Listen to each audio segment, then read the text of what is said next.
Welcome to TMZ Live. Charles is hopefully going to be back toward the end of the show today. He's doing something, not a lot to say.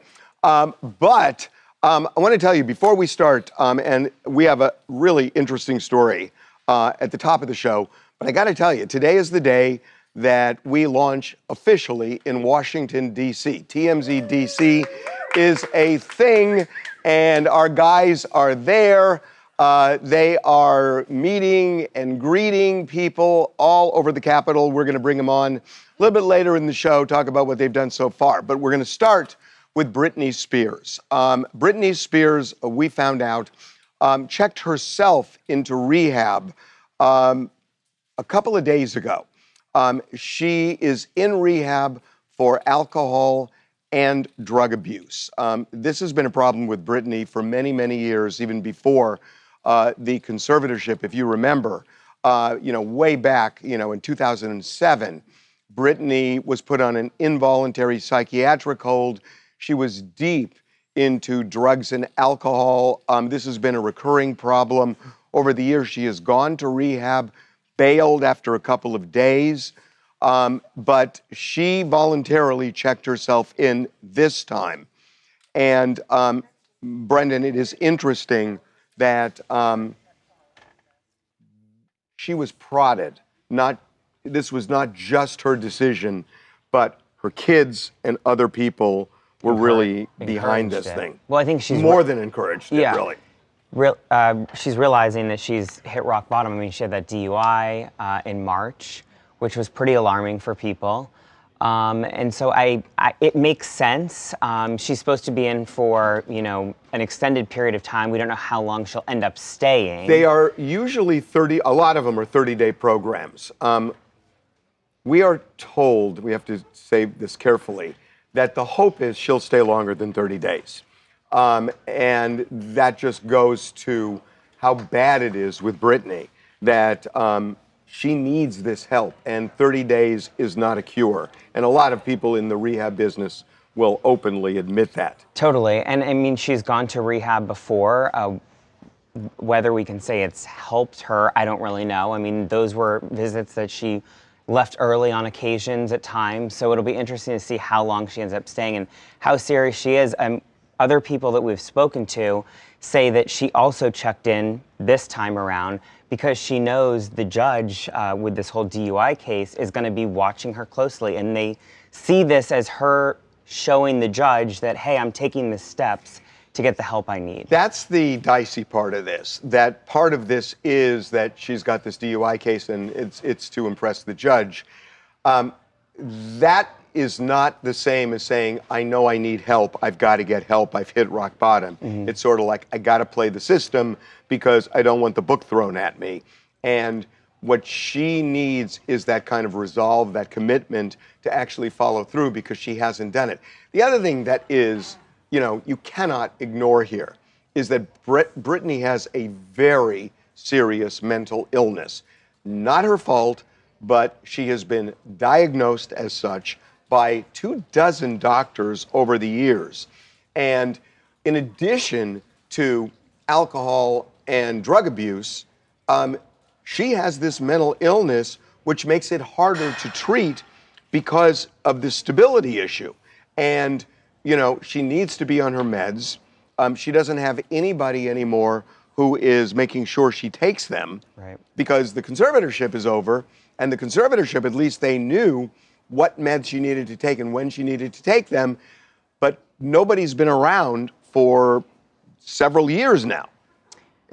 And she's on her own, isolated.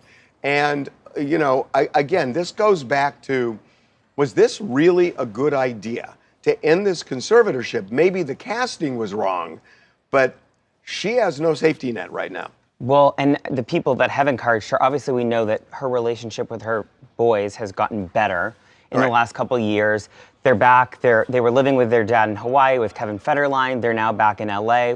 The understanding that we have is they're not under the same roof with her, so they're not around her 24/7, but we know they frequently visit the house. But you have to wonder, did they sit down with her? We know they're supportive of this decision, but did they sit down with her and say, Mom, you need to go get help? we know also when she got the DUI, we had spoken to Kevin Federline's attorney, who had also said Kevin, obviously Britney and Kevin aren't in touch anymore, but you have to assume Britney reads the internet. And Kevin said he hopes that she gets the help she needs following the DUI. So were these factors in her going to this recent round of treatment? We couldn't get clarity on whether the kids actually sat down. That sounds more like an intervention, but from the way it was put to us, there was prodding that they were telling her this would be a good idea, and she ultimately agreed. But you know, when you see these, this is such an example of how Instagram has no relationship at all to somebody's actual life, that they were posting pictures of, you know, themselves on a yacht with Britney and, you know, doing fun things with Britney. But the reality is, as she said, days after that, she acknowledged she was at rock bottom. So all of that is just an illusion. Hi, I'm Sharon, and I'm in Brooklyn. And I love Britney, first of all. And she is someone who, as you said, she's been through a lot in her life. So I have two pieces of advice for Britney. The first is to recognize that being free of addiction is not about willpower. You cannot do it alone. So she is getting help, and hopefully she's serious about getting that help. So she's on the right track there. The second piece of advice is she really does need to watch who she has in her life. Not just her sons, who I'm sure want the best for her, but also she needs some other people who have been where she's been, sober people who can walk her through this journey. So with those two things as a foundation, our girl's going to be good. Yeah, no, you both good points. The problem is she's really isolated, and you know, her life is lonely. She does not have many friends, and yeah, the safety net you're talking about, it just doesn't exist right now. So Blake Lively's trial versus Justin Baldoni, it looms next month. They are supposed to pick a jury. Blake has asked the judge for something. She wants the judge to put the kibosh on the jury hearing that she and Ryan Reynolds are filthy rich. And she has reasons behind this, but you should know that there are reports, and a lot of these reports are wildly inaccurate, and they could have a lot more than this, and I think they probably do. But the report is that the two of them together are worth $380 million. So she does not want the jury to know that she doesn't need money, because she's afraid that if she wins, they're going to minimize her damages and say, what does she need it for? She's rich. Yeah, it makes sense. I mean, it's hard to persuade a jury who's going to be out of touch with what these rich and famous people are going through. So she wants to make sure that they're not aware of at least the extent of their wealth. Because I think all jurors are going to know who Blake Lively and Ryan Reynolds are in some abstract way, that they're very, very wealtly. But $380 million, if that's floating around in their head, it's going to be hard to ever award damages to them. The other big thing going on, she's saying all that's relevant is his. He's the defendant here. I'm suing him. So well, it's true. You don't need to know about my wealth. If there are punitive damages, his wealth does matter. That's right. Absolutely, because punitive damages are about imposing a punishment, making sure he feels sort of punishment rather than just compensating her for her injury. So his wealth will be relevant. She says mine is never going to be relevant, and you shouldn't bring in Ryan's either, because if you bring all that up, it's going to be hard for a jury to award us anything. The other thing that she mentioned, which I found really interesting, is she does not want any reference in the trial to the Deadpool character. That makes a lot of sense. I think it doesn't make sense. Oh, why? It makes sense why she doesn't want that, because that frames Ryan Reynolds as a big bully, like sort of making fun of him. Apologize. Yeah. I meant the nice pool character. Yes, the nice pool character from Deadpool and Wolverine was this character that Ryan Reynolds portrayed, where he's like sort of mentioning that he's a feminist and an ally, the things that Justin Baldoni did to promote the movie. And Baldoni said, this is them bullying us. This is classic, these rich and powerful people. I'm the young upstart sort of in Hollywood, and they were bullying me. And she doesn't want that framed for the jury. I know she wasn't. Why isn't that relevant? Why isn't it relevant that Justin Baldoni is being called a bully by Blake Lively, and that he was using his weight to impose things that were really unreasonable in the set, when they have the power to do this. And yes, it was bullying, but why isn't it touche and relevant to a jury? It's a fair point. The judge previously, though, in throwing out the case against Ryan Reynolds, said this stuff is irrelevant. This is just irrelevant. You can't now resurrect it at trial. But I think you're right. It shows and highlights that the real power resides with Blake and Ryan, who have this large platform to sort of get back at Justin Baldoni in all of these myriad ways, including in movies that gross $1 billion. So we will see. So the trial is set for mid-May. And, I just still can't believe this is going to go to trial. It's there, though. I mean, the train has left the station. It's May. But there have been a lot of cases that settle right when a jury gets picked. I don't know they have the stomach to get cross-examined. Both of them.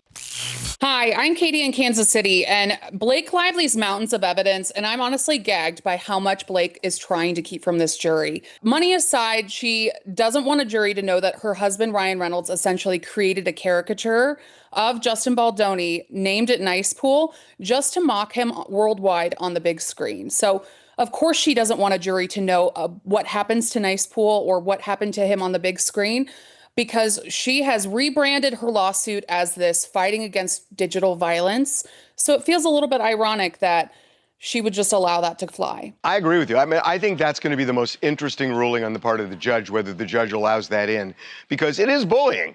I mean, it's just simply bullying that they are putting him on their platform and making him look ridiculous. And it's kind of what she's accusing him of, so why can't he answer back and say, this is the game? Coming up. So Coachella went down this past weekend, first week, and Sabrina Carpenter was a huge hit with an asterisk. I think I heard someone yodel. Be right back. So Coachella went down this past weekend, first week, and Sabrina Carpenter was a huge hit with an asterisk. During her performance, there was somebody who made a sound that she thought was yodeling, and she's getting dragged for this. Here it is. I think I heard someone yodel.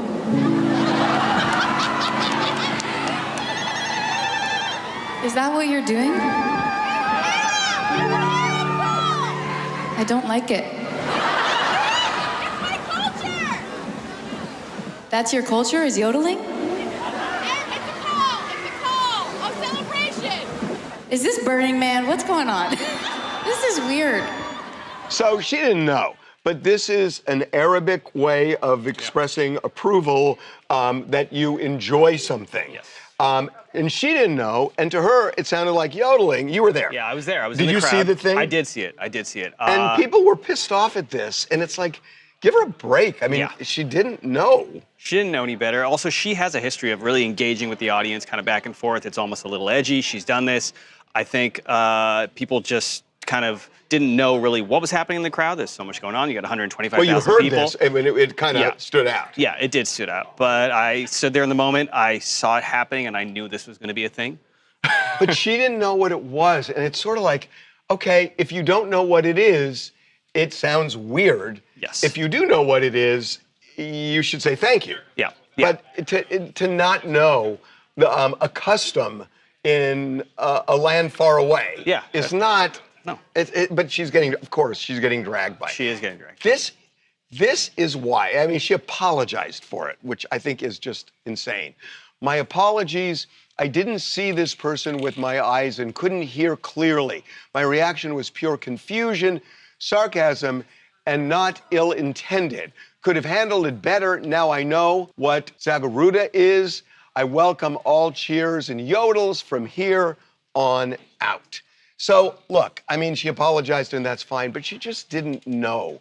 And okay, I'm sorry. This is what Bill Maher's talking about, that things get skewed by the left to a point where everything is a slight, everything is something that needs a grievance corrected. And it's why people are reacting to it. But it's then like, she made a mistake. She knows this, right? Because this is the world we live in. Did she I feel like she dug into it a little bit too much. The girl said it's my culture, and then she kind of made a joke at that moment. But she didn't know. Yeah. I mean, look, but even after that, she thought she was kidding. she thought she was. She thought she was kidding. Yeah. Okay, big thing. How was Justin Bieber? Bieber was great. I was standing on the field there. Why were some people saying he was boring? Because I think going into it, I think Coachella has expectations that production's going to be over the top. You've got these huge, historic, career-defining performances, so people set that standard. He was doing acoustic shows in LA prior, kind of teasing what this was going to look like, and he was not going big production. He was doing it kind of a more stripped-down show, not having the pyro, not having all the high production things. So I think people go into it expecting it, but that's not what you got. Has he ever done that? No, he just isn't that. I mean, he did his early tours in his career that were a little more high production, but that's just not where he is right now. But I think as a fan, you still got all those incredible hits from back in the day. You got Baby, you got the originals off his first album, all these things that he doesn't perform. Rarely touches those records. So people who watched it, hey, Devin, you watched it? I just need a mic. It's okay. Here, use my mic. You watched it? I have one here. This is a great interview. I loved it personally. Yeah. But he watched it. So you watched the stream. You watched it from home. Yeah, I did. And people were I saw all the people hating on it, saying it was lazy. It was awesome. He was a legend. He was literally duetting YouTube videos of him when he was like 12 years old. I mean, I thought it was cool. Yeah, but Devin, it was a whole 2-hour performance. I have a mic. No, it was a 2-hour performance, and you're going to tell me that the first hour before he hit the very nostalgic thing was great. It was boring. He was laying down. It was boring. I liked it. I liked it. No, I liked it. I loved it. I think also it's him. I mean, when's the last time we saw him live also? He hasn't done a live That's show in fine, years. but that first hour we couldn't get. It was all slow melodies at 11:25 at night. Except the thing is, are you doing it for the people who are there or the people who are watching? I'll tell you, in the crowd, I felt like he was doing it for the people who are watching on stream. Thank God, because if it was It felt like he was less Well, he connecting was with the looking people. right into the yes, he camera. literally was addressing Like people you on were YouTube. seeing him on YouTube. He's Yeah. basically talking to the audience. That was cool, but the first hour of just Oh, by the slow way, ballads. there's one other thing that I want to get into. Katy Perry and Justin Trudeau. This picture is crazy. So the two of them are there. He's got the backwards baseball cap. Former prime minister, folks. Yep. I mean, I actually, part of me really likes it. And part of it, it's like, what are you doing? That got a lot of attention. I think I kind of love that. No, I think it was great. I mean, everybody's there for Bieber. That's it. Oh, is that why they were there? Yeah, they were there for Bieber. Not Front Sabrina? row. No, Bieber. That was Bieber. Interesting. Katie made a joke about the YouTube stream. Good thing he pays for premium because there were no ads running on the performance. Yeah, it was good. Hey, Los Angeles. Listen, I think Justin Bieber found a loophole. I think him playing the YouTube in the back along with his music, I think it was a perfect fit. I think him owning his music now, I heard there might be some legality as the reason why he couldn't perform it in like a traditional way, but I think the YouTube video, it is his music. Him playing with like the fluctuation of his voice and showing the maturity in his voice from back then and now, I think it was perfect. I think he did a great job. And people seem to like it. Yeah, they did like it, for the most part. Coming up. So today is a big day for TMZ. We have officially launched TMZ DC. We have boots in the ground in our nation's capital. We have 3 people there who are on the TMZ staff. They are now living in Washington, DC. Be right back. TMZ's got every freaking thing. Big celebs, big stories, big events. BB Rexa was looking hot on vacation. Look at the water, too. Did you just say, look at the water? I mean, I'll be honest, that is what I was looking at.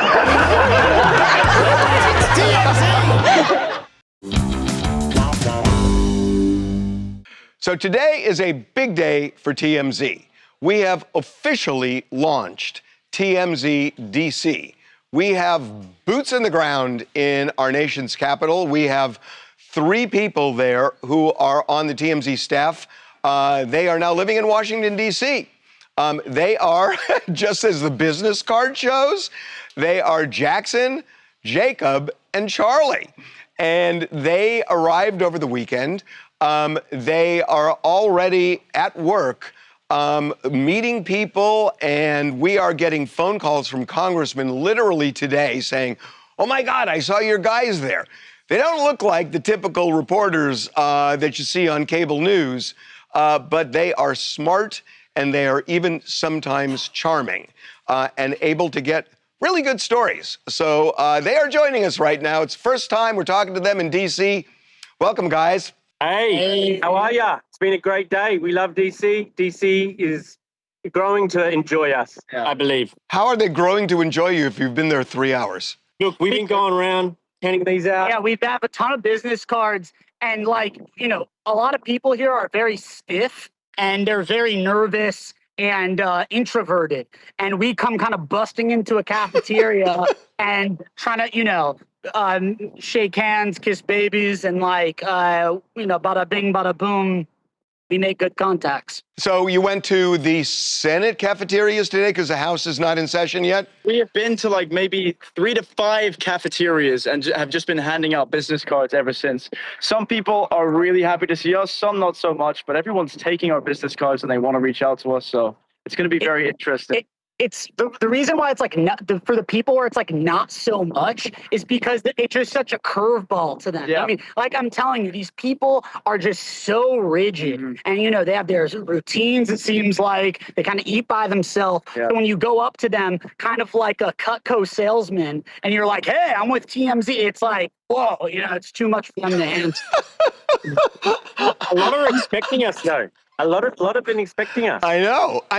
We've been getting calls. We've been getting calls for like a week and a half that you guys are coming. They couldn't wait. Well, I actually received a few job applications for TMZ DC while I've been handing out cards. Oh, I actually just had that 5 minutes ago. We're growing. The office is really growing. Oh, is that right? Really? You've gotten them already? Oh, yes. Everyone's like, I want to work at TMZ DC. What do I need to do? Where are you guys based out of? And I'm like, you want to leave your job as a potential future politician to come work for us? And they said? Yeah. Yes. Seems like a lot of fun, they said. That seems like more fun. Okay, so the House is not in session today. The Senate is. House comes back tomorrow. So what's the game plan for the first week?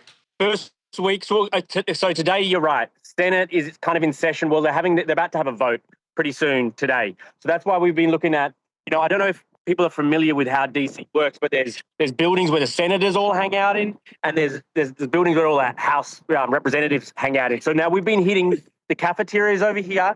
They're going to have to kind of walk past us probably, or maybe they're going to use underground, and they're going to have to come and vote right over here in the Capitol. So today has been all about the Senate over this side over here of the frame, and tomorrow we're hitting up, the Rayburn, Cannon, Longworth, all the good ones over in the House area. I actually realize I want to be a senator because it's the cushiest job ever. It's like no one goes to work. They just had this massive 2-week vacation, and now they're coming in tonight to vote. Like, they didn't work all day today. And what I'm hearing is people usually land, they get in their car, they get taken straight here, they vote, and then they go home and sleep. So it's like greatest job ever. You don't have to do anything. Right. So one of the things that we talked about, look, we're going to be doing a variety of things. We're looking for good stories. And I don't think there's going to be a problem with that because people are already reaching out to us and they want to work with us. So that's going to happen. We're going to be getting these cool videos that Charlie and Jacob shot a couple of weeks ago, where we kind of show how pop culture and politics converge. But also, I just think lifestyle is really interesting that, congressmen make, I don't know, like $174,000 a year, but they have to maintain 2 residences.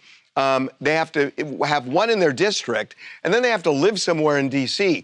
And some of them live in their offices, and some bunk up with 4 or 5 other members of Congress to save money. So you guys should be planning congressional sleepovers at some point to see how they live. I think that would be super cool. Harvey, as a YouTube veteran, I'm all over the Congress 24-hour challenge. I'm on the job, don't you worry. I'm hunting down candidates as we speak.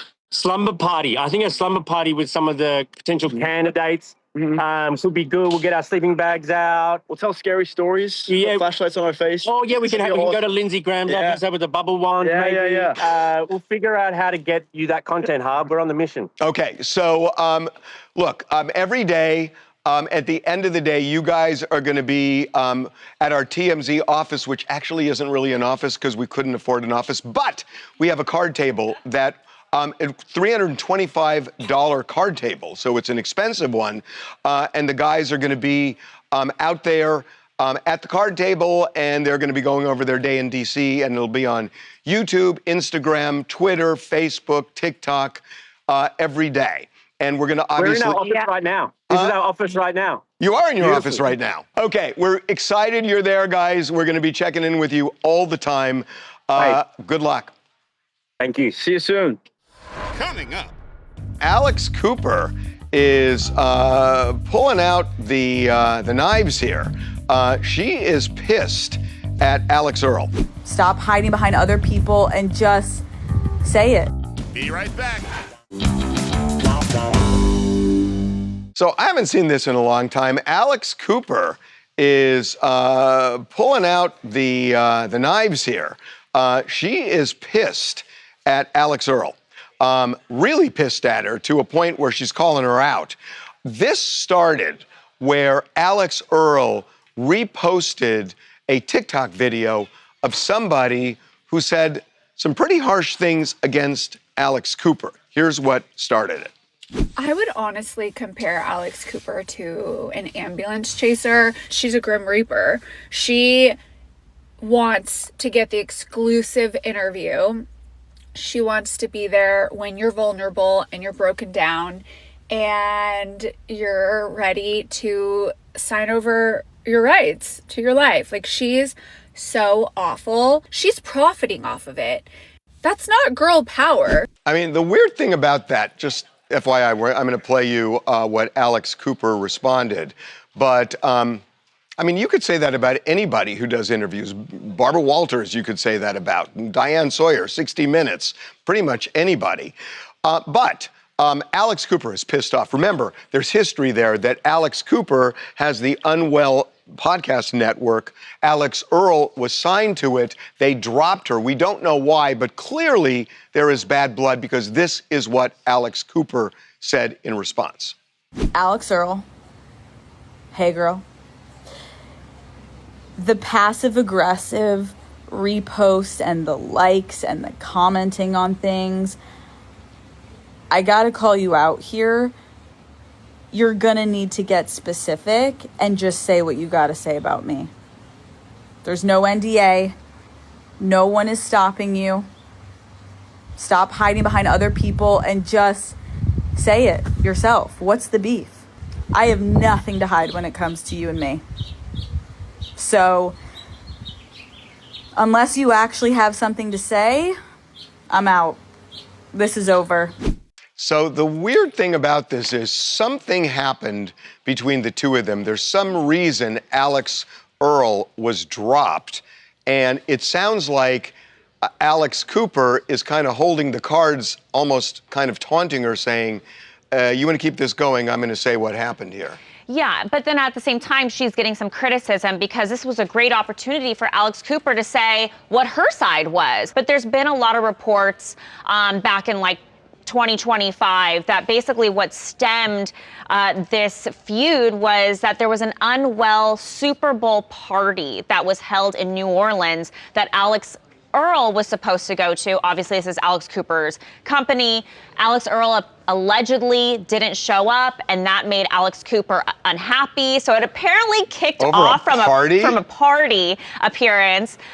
Look, there's obviously more has had to have happened, but Alix Cooper is acting like she's kind of confused about this reaction because she does say in the video, like, you must have like a more dramatic story than I do because what I remember, it's not worth all this. There's something more than not showing up at a party, why they dropped her. There's just, it's not good business if that's the reason, and I think it's deeper. Hi, my name is Ashley Tiscarino, and I'm from Orange County, California. The video that Alix Earle reposted was mine, and I was honestly shocked at the repost because it didn't even mention Alix Earle. I, as a viewer, was really disturbed by Alix Cooper's casting of Dakota and Gleb, these guys that have continued to abuse and harass their exes even years later, Gleb. So I was just as shocked as everyone else. But that's not what you said. You said that she was exploiting women. Yes, because is it about the Dakota? Is it just about Dakota and Gleb? No, well, she brought Taylor Frankie Paul on the show to announce that she's going to be the next Bachelorette, and Dakota totally sabotaged that experience for Taylor Frankie Paul, and then she casts him on some game show, and I just felt like, why are you doing this to Taylor when she's already going through so much? It's sort of like, who wouldn't do that interview at this point? Because everybody's interested in it. I don't know. It's weird to me. Okay, it is the Pope versus Donald Trump. The Pope basically came out and said war is abhorrent, which many popes do say. Here's what Donald Trump said in response to that. He said, Pope Leo is weak on crime and terrible for foreign policy. I like his brother Louis much better than I like him because Louis is all MAGA. He gets it, and Leo doesn't. So the Pope responded to Donald Trump. I have no fear of neither the Trump administration nor speaking out loudly about the message of the gospel. And that's what I believe. I am confident with the church's policy. We're not politicians. We're not trying to make foreign policy fall with the same perspective that you might understand. But I do believe that the message of the gospel, blessed are the peacemakers. So the Pope is saying, I'm not afraid of Donald Trump. So now the question, who is the higher power here? Because the Pope presumably answers to his Lord, Jesus Christ. And here's what Trump decided to do. He posted a picture on Truth Social of himself, presumably as Jesus Christ, which means the Pope would be answering to him. So the president was asked about the picture, which, by the way, he took down this morning. Mr. President, did you post that picture of yourself depicted as Jesus Christ? Well, it wasn't depicted. It was me. I did post it, and I thought it was me as a doctor, and had to do with Red Cross as a Red Cross worker there, which we support. And only the fake news could come up with that one. So I just heard about it, and I said, how did they come up with that? It's supposed to be me as a doctor making people better, and I do make people better. Put the picture up just one more time. Hey, Doc. That is fabulous. Coming up. My pal Terry Dubrow was telling me about one of his relatives. He was advising her not to go to med school. I think artificial intelligence in the very near future is going to affect the field of medicine more than it's going to affect any single field ever. Be right back. Welcome back to TMZ Live. Kind of excited about this. So my pal Terry Dubrow was came into the office on Friday, and he was telling me about one of his relatives. I believe he said his daughter, who is going to go to law school because he was advising her not to go to med school because med school may be a thing of the past because of AI. And I was just fascinated by that. So he is a very successful plastic surgeon, the star of Botched, and he is advising his own flesh and blood not to go down his path. So he is joining me right now. Terry, welcome back to TMZ Live. Oh, thanks for having me, Harvey. I advise my daughter to go to law school instead of medical school because I think artificial intelligence in the very near future is going to affect the field of medicine more than it's going to affect any single field ever. Because, and I'll give you a couple of examples. Right now already, the largest public health system in New York, the NYU Langone Health System, the CEO is already saying they're no longer going to hire radiologists because it's much better to use AI to read x-rays.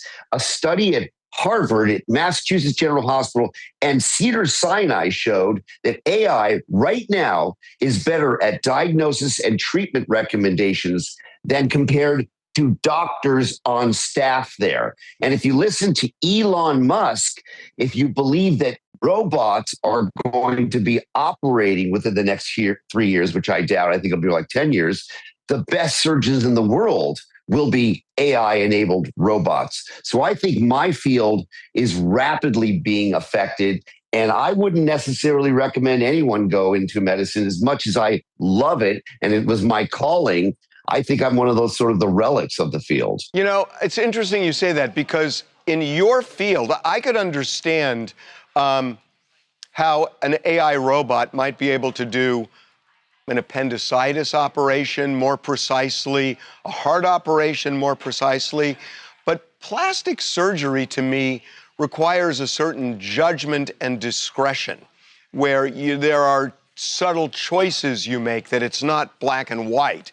So I would think in your profession, it might be a carve-out from AI. I hope you're right, but if you look at what AI is able to do right now with video and simulation and creating animation and even film, AI is getting pretty good at creatively creating beauty and symmetry and idealized beauty in people. So I'm not so sure that AI-enabled robots won't actually have a better eye than we actually have. So I'm a little bit concerned that even in plastic surgery, and by the way, if you think about it, the inventions that AI will come up with in terms of tightening skin without having to use a scalpel are going to be amazing. So I think this field is going to change much more rapidly than we even think. So the way I understand it then is that technicians would be handling the AI,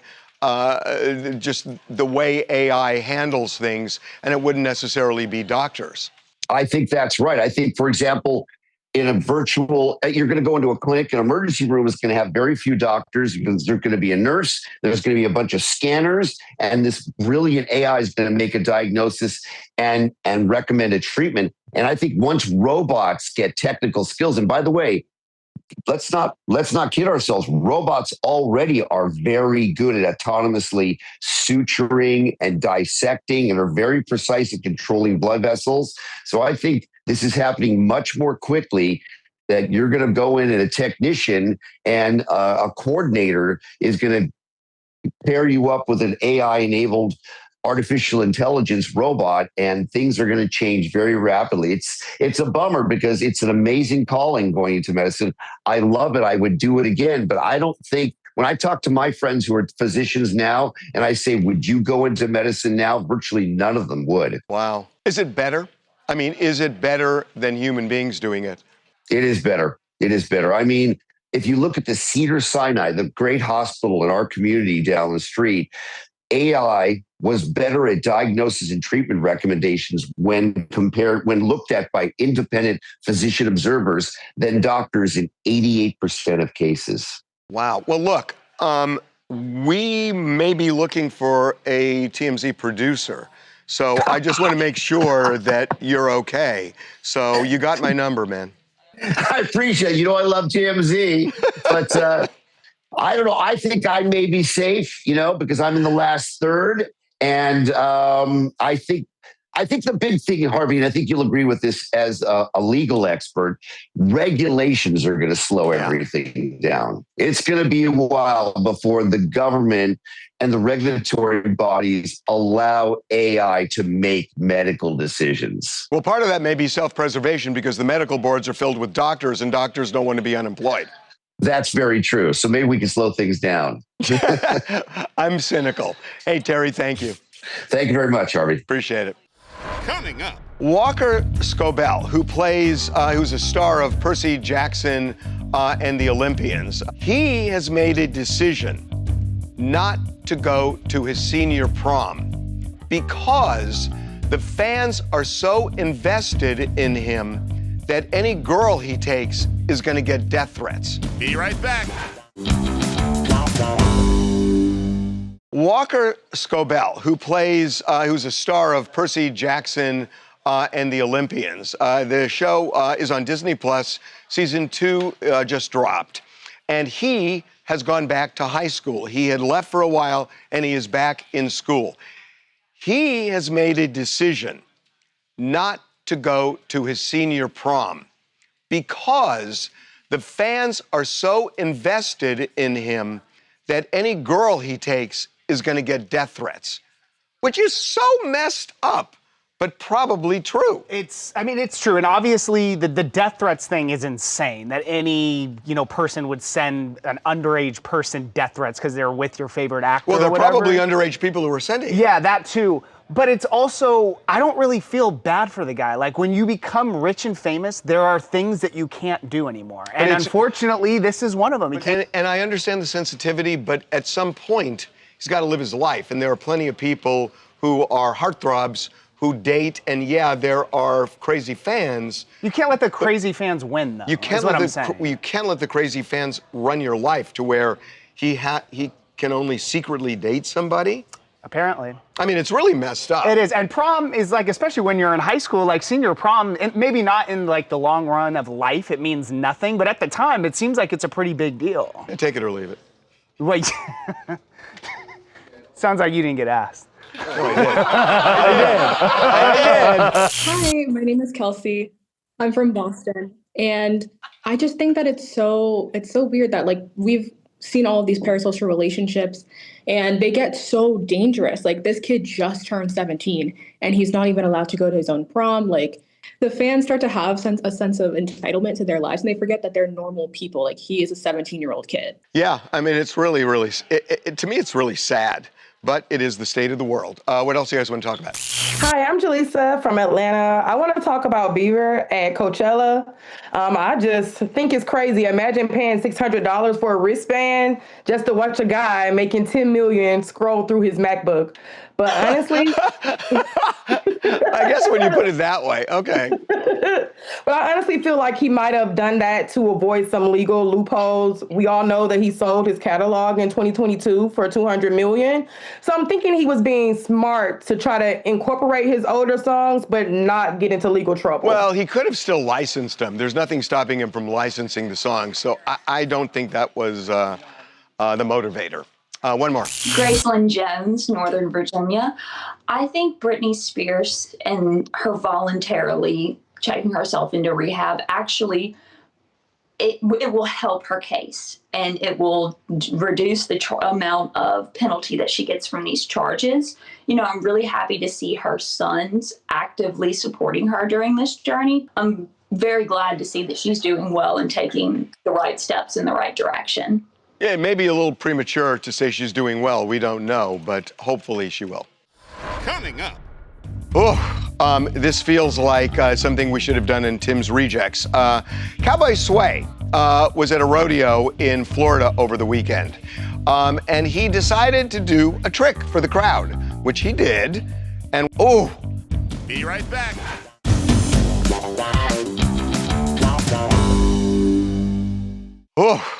This feels like something we should have done in Tim's Rejects.